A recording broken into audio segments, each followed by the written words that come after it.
ଜାଣିଛ?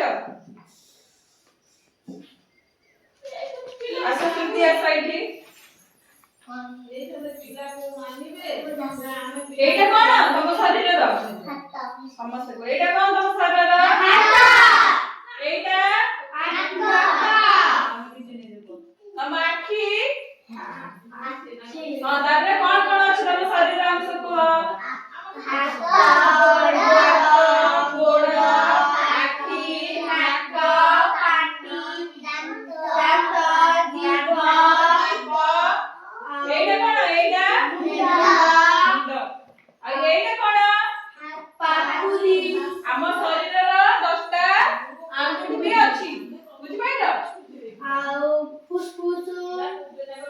ଆମ ଶରୀରରେ ଅଛି କଣ? ହାତ ଅଛି, ଗୋଡ଼ ଅଛି,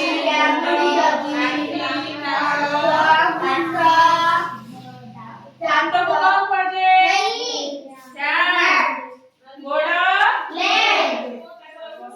ମୁଣ୍ଡ ମୁଣ୍ଡ କଣ କୁହାଯାଏ? ଜିଭ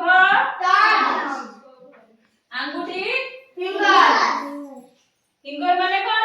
ଆଙ୍ଗୁଠି ମାନେ ଫିଙ୍ଗର ମାନେ ଆଙ୍ଗୁଠି, ଆଙ୍ଗୁଠି ମାନେ ଫିଙ୍ଗର। ପେଟକୁ କଣ କୁହାଯାଏ? ଦାନ୍ତ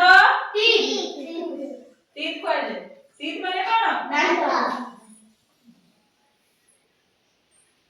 ଆଉ କଣ ରହିଲା ସବୁ ଆମ ଶରୀରରେ? ଛାତି କଣ କୁହାଯାଏ? ଚେଷ୍ଟ। କାନ କାନକୁ ଇୟର କୁହାଯାଏ। ତାହେଲେ ଆମେ ଜାଣିଲେ କଣ ଅଛି ଆମ ଶରୀରରେ? ବିଭିନ୍ନ ଅଂଶ ବିଷୟରେ। ଆମ ଶରୀରରେ ବିଭିନ୍ନ ଅଂଶ ଅଛି। ହାତ, ଗୋଡ଼, ନାକ, ମୁଣ୍ଡ, କାନ, ଆଖି, ପାଟି, ଦାନ୍ତ, ଜିଭ, ଛାତି, ଗୋଡ଼, ଆଙ୍ଗୁଠି, ପେଟ, ପିଠି, ହଁ ପେଟ, ଗୋଡ଼।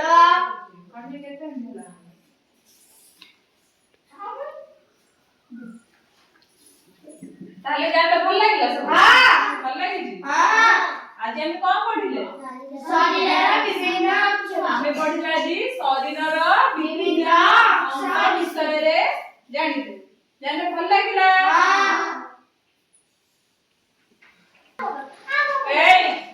ଜାଣିଲ ଶରୀରର ବିଭିନ୍ନ ଅଂଶ ବିଷୟରେ?